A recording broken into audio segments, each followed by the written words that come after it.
హల్లెలూయా.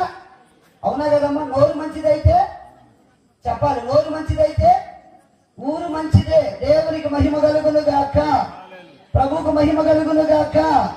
గట్టిగా స్తోత్రం చెప్పాలి. హల్లెలూయా. కాబట్టి నువ్వు ఏమి విత్తుతావో ఆ పంటే కోస్తావో. చూసావా, ఆహాబు రాజు విత్తాడు, చివరికి అదే కుక్కల నాకేటట్టు అతని ప్రాణాన్ని తీశాడు. అలాగే చివరికి ఇదే పంట.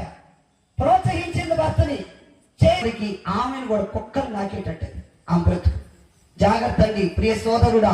ఎవరైనా సరే ఈ రోజు మనం విత్తిన దానికి స్పష్టంగా చెప్తుంది, మనుష్యుడా మోసపోకుడి, దేవుడు వెక్కిరింపబడడు.